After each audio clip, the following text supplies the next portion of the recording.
Je suis d'ailleurs un peu fatigué, mais j'ai vu qu'il y avait donc un nouveau chapitre de Fairy Tail qui est sorti, ça le fait, ça le truc de bien de se lever tôt aujourd'hui, c'est pour ce chapitre aussi on peut le lire justement plus tôt. Donc, juste avant d'ailleurs que je débute ma réaction live, je voulais savoir aussi, visiblement, quelles étaient les questions que vous voudriez éventuellement me poser pour une foire aux questions. Et de ce fait-là, si vous avez des questions à me poser sur un sujet qui concerne pas uniquement le chapitre, hein, ça peut parler d'un chapitre en particulier, mais sur n'importe quoi, bref, pour une foire aux questions, une fac, comme certains l'avaient demandé, visiblement, parce que ça revenait assez souvent, et on me posait cette question, il est peut-être temps de regrouper un peu le tout et d'y répondre. Donc, si vous voulez... effectivement que j'en fasse une, allez-y, n'hésitez pas à le faire savoir et à poster une question que vous aimeriez éventuellement que je réponde.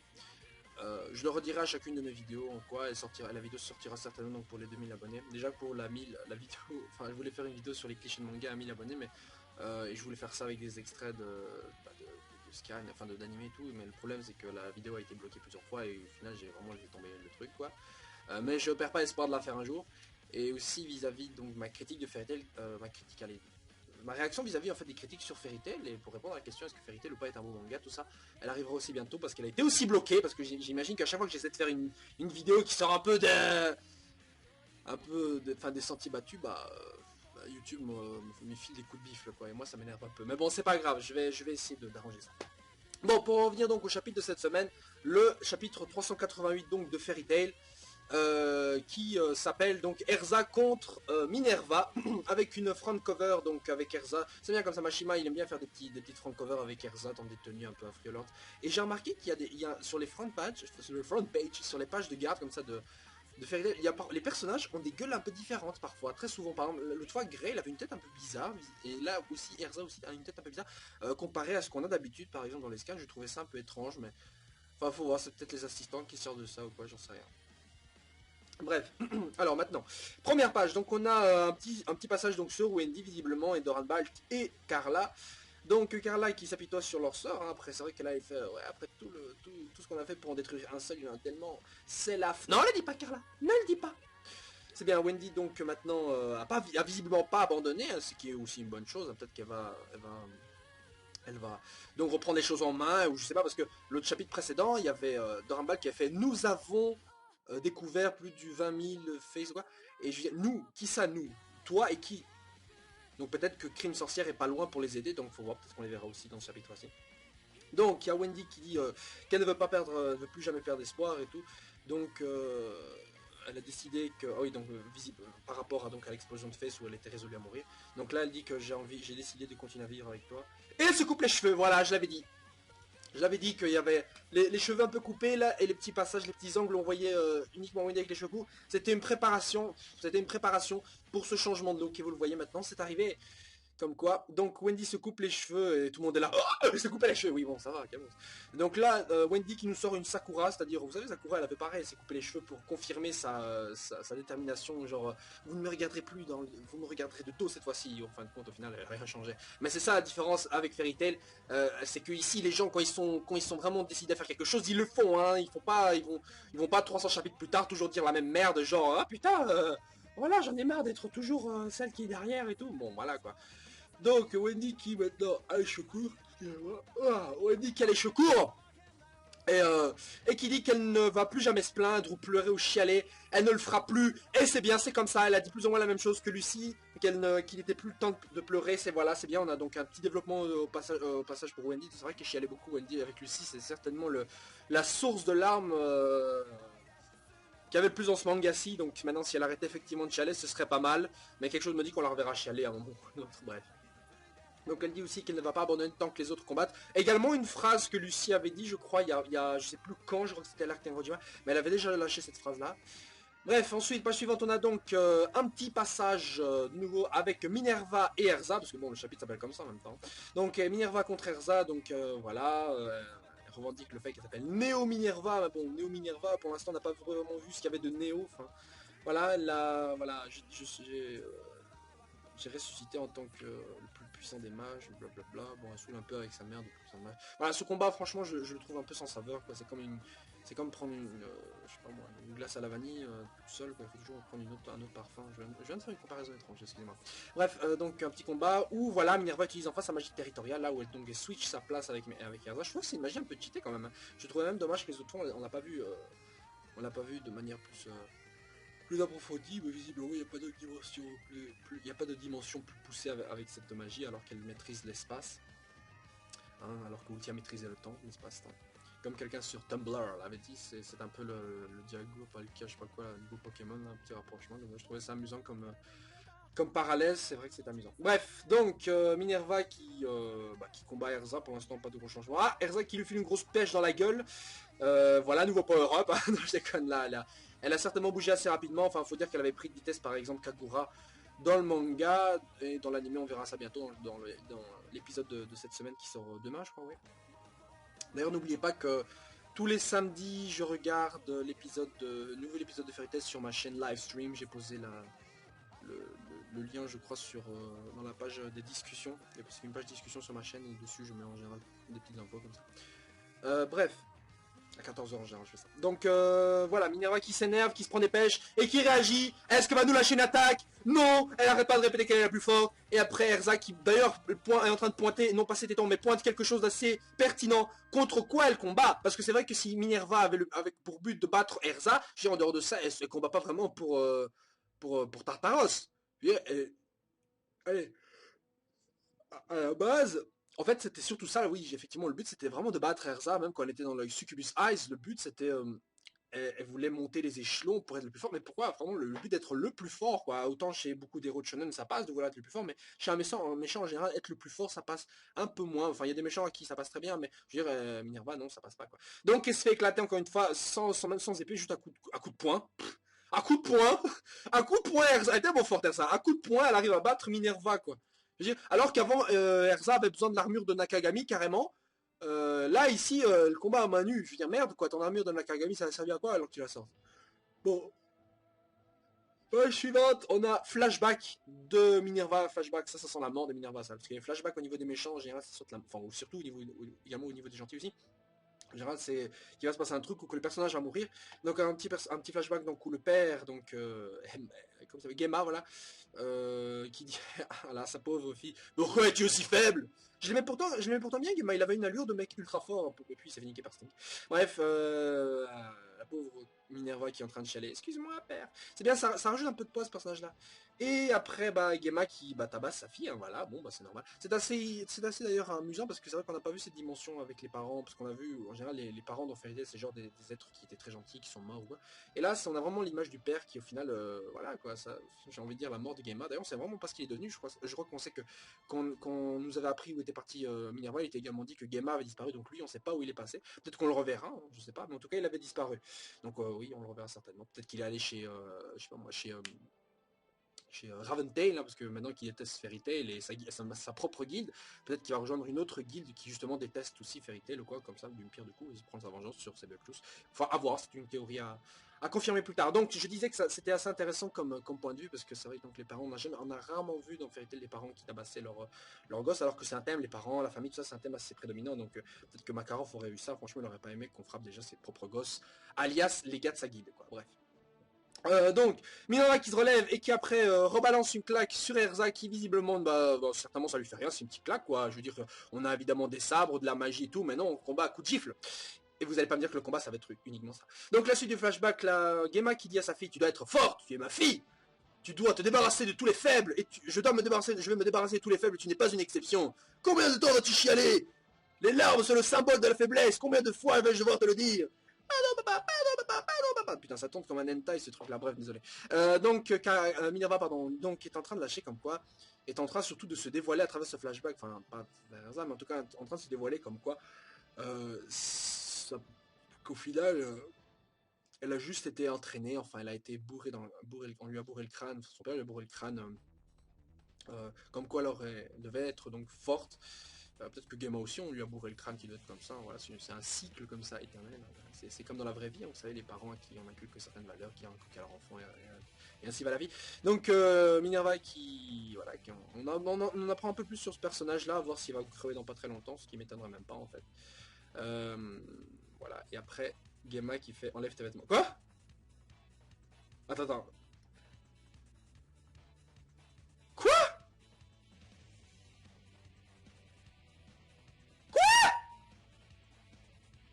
Il y a Gema qui dit à sa fille enlève tes vêtements. Ah, là ça va vraiment dans le hentai. Hein. La pauvre fille est en train de chialer et après quand tes larmes auront séché, tu pourras revenir à la maison. Attends. Gema a foutu sa fille à poil et l'a punie en disant que quand elle a arrêté de chialer et que ses larmes auront séché pour revenir à la maison à poil. C'est quoi l'intérêt de la foutre à poil? En fait donc ça vient de là le truc dans la guilde, c'est pour ça qu'elle a aussi foutu à poil Yukino. Visiblement c'est une grande tradition chez lui. Lui il doit voir à poil tout le monde quand il est fâché, il doit voir les gens à poil. Genre humiliation ultime quoi, mais l'enculé. Putain, Gema est entré dans mon top 1 des enfoirés, des plus gros enfoirés de Fairy Tail. Et j'ai bien dit top 1, oui. Bon. Bah voilà, donc... je veux dire, qu'est-ce que c'est que cette merde?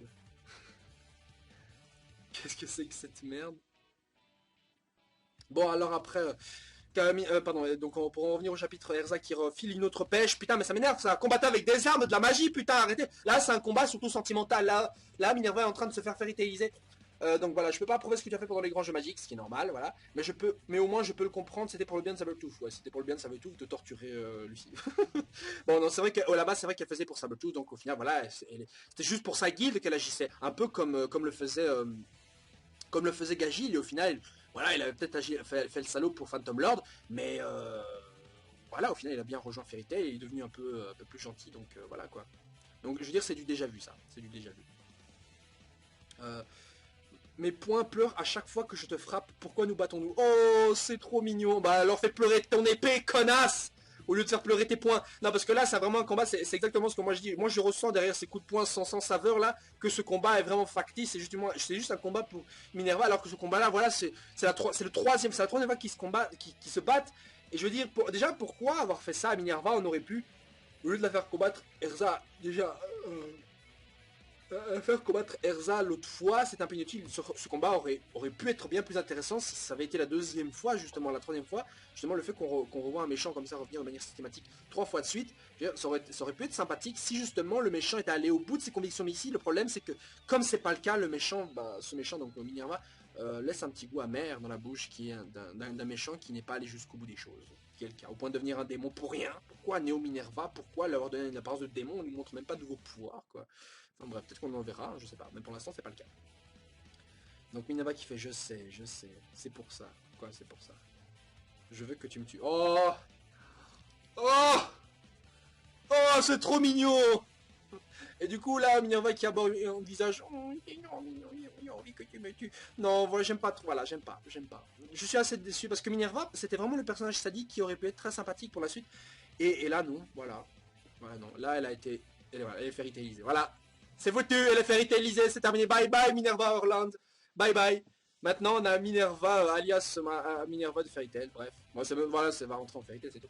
Donc Minerva qui fait je suis faible, c'est pour ça que j'ai rejoint les ténèbres. Franchement je trouve ça c'est dommage, hein, parce que ce personnage là avait beaucoup de potentiel, ça m'a dit avait beaucoup de potentiel, mais là ça a été jeté un peu aux orties.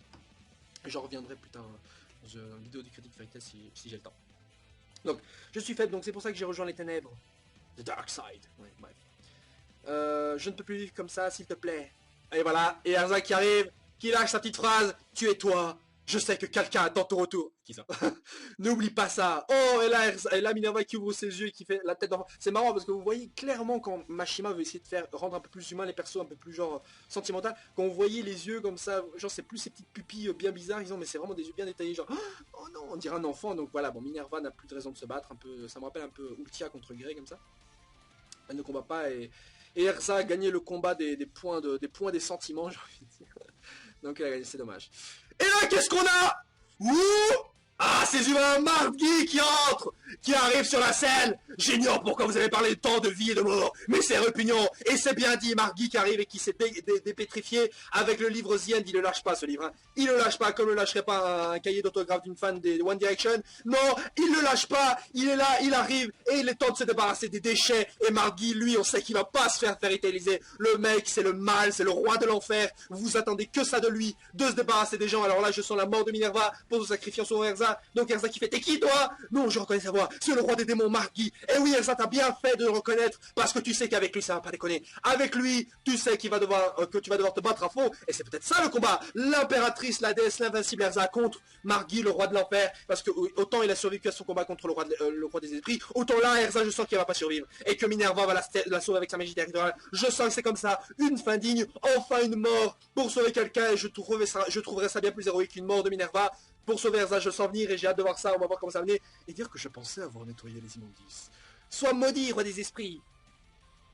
Fort heureusement, il nous reste encore du temps, le temps de tout nettoyer à nouveau. Oh, voilà, c'est comme ça qu'on parle. Le roi des esprits, c'est bien foutu de la gueule de Margui, mais Margui, il est là, et contrairement à Hadès, et même un peu à Zéro, mais bon, Zéro, il avait vite un peu baisé sur le coup, mais autant lui, il prend pas de risque, il vient lui-même se débarrasser de ces merdes, il a compris que c'est moins que rien de souffrir, il faisait pas bien de boulot alors qu'ils sont encore en vie techniquement, mais lui, il est là, il déconne pas, il sait qu'il y a du danger, il sait qu'il va pas faire la même erreur, il va y aller, et j'arrête pas de blablater alors que j'avance pas, mais... C'est Erza qui fait donc, c'est toi le maître de la guilde. Et après, bah voilà, on a donc Margui qui expulse Erza avec, je sais pas, une impulsion magique, enfin, une sorte de répulsion qui me rappelle le Shinra Tensei de Naruto. Mais bon, faut dire qu'à la base, la malédiction donc, de Margui était un truc lié au ronce, mais on sait pas jusqu'où ça va et quels sont ses autres pouvoirs, parce que s'il combat avec Dange, j'avais dit, ce serait un peu dommage, mais bon, il faut voir le potentiel que ça peut avoir. Donc Erza qui fait, c'est quoi cette magie, comme d'habitude.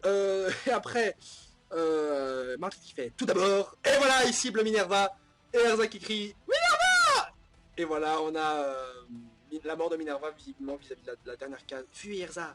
Voilà, Minerva donc est morte et voilà, il y a une explosion. Et donc Minerva est morte. Juste attends, désolé du retard, c'est qui ça?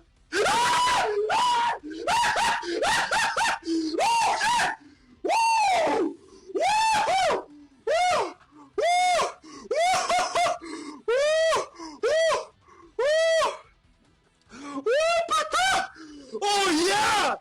Oh putain, sa race! Sting et Rogue qui arrivent à point fermé. Ça se dit? Non, je sais pas, mais qui arrive. Oh, putain, ça race! J'adore les cliffhangers de Fairy Tail, putain de sa mère. Les cliffhangers de Fairy Tail en général sont ultra bons. Et là, c'est temps-ci surtout avec le roi des esprits, Wendy, mais non, putain, ça, waouh!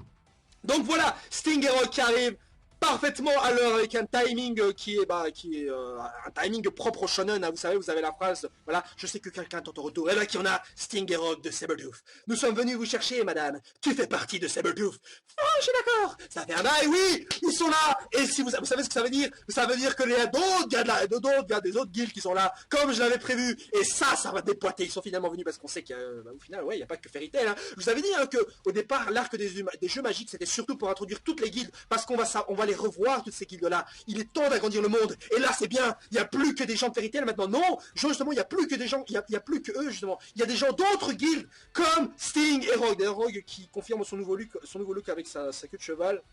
Et sa veste avec des trucs, avec sa veste avec des traits, avec il essaie de copier Margui, un petit concours de queue de cheval là. Donc voilà, je l'avais dit aussi que le changement de look de Rogue, je pense que c'était vis-à-vis des remarques comme quoi Rogue ressemblait beaucoup à ses rêves.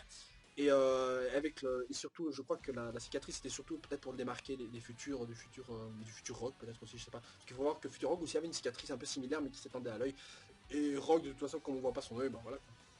Bref, j'adore, je suis trop comblé, je kiffe. Alors que le chapitre en soi est assez moyen, ce cliffhanger nous amène certainement beaucoup de choses. Alors, qu'est-ce qui va se passer? À mon avis, Minerva sera le maître de Sabretooth par la suite. Enfin, faut voir, hein, si Erza arrive à la battre à point fermé, enfin, je veux dire, juste avec des coups de poing, vive le niveau du maître, quoi. Enfin, en même temps, elle était pas très...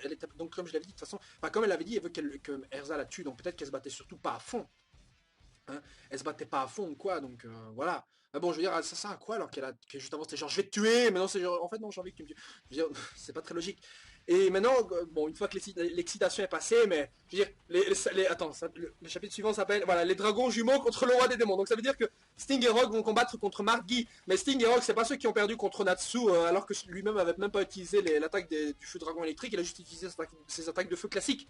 Et ils ont perdu alors qu'ils étaient en mode Dragon Force. Alors là, j'ai envie, alors qu'on nous sort le prochain chapitre, que Sting et Rogue ont parfaitement maîtrisé leur Dragon Force et sont d'un niveau, par exemple, genre supérieur à celui de Wendy en Dragon Force. Hein. Faut voir, parce que autant c'est des dragons jumeaux, autant ils ont tous les deux Dragon Force, c'est des Dragon Slayer de 3ème génération, tout ça. Mais je veux dire que là, ils ont, je sais pas quel temps d'ailleurs c'est écoulé entre le tournoi et tout, mais là ils vont certainement nous dire, oui, depuis qu'on a perdu face à Natsu et qu'on a perdu contre les dragons aussi, on s'est entraîné, acharné et tout ça, pour maîtriser notre Dragon Force, parce que s'entraîner comme ça tout court, je veux dire, ils n'auront pas vraiment de gros résultats, voilà quoi. Ça, j'en reparlerai aussi au niveau des entraînements dans Fairy Tail.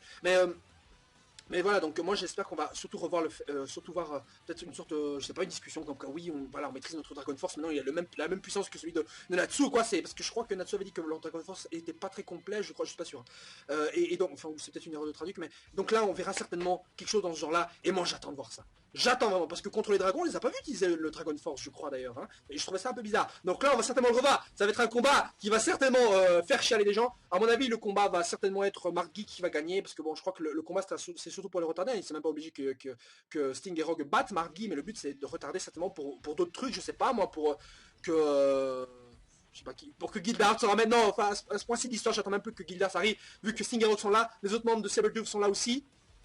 Et voilà, on a un peu tous les gens qui se rapprochent à Tartaros, Yukino qui est alors pas loin, Angel pareil, Angel qui est la sœur de Yukino, Angel qui est pas loin avec les autres membres de Ration 16, enfin de Crime Sorcière quoi, qui est aussi pas très loin, donc il y a moyen qu'on ait des retrouvailles, tout ça. Donc faut voir vraiment les choses peuvent être intéressantes. Oh putain, ça veut dire qu'on verra Kagura, mon dieu, j'adore Kagura, hein, faut vous dire tous, Kagura est mon personnage favori, enfin mon personnage féminin préféré que j'aime bien de Fairy Tail, me dis pas pourquoi, mais je l'aime bien. Bref, sur ce les gens, je vous laisse, on se retrouve la semaine prochaine pour le prochain chapitre de Fairy Tail. Ce chapitre aussi qui était d'ailleurs très sympathique au niveau de progression, au niveau perso, Wendy, un peu Minerva, même si c'était un peu enfin c'était un peu trouble malheureusement le personnage qui me présentait de belles choses, mais qui au final, on n'en verra pas plus que ça, hein. Je crois que le côté bad guy de Minerva, il est terminé.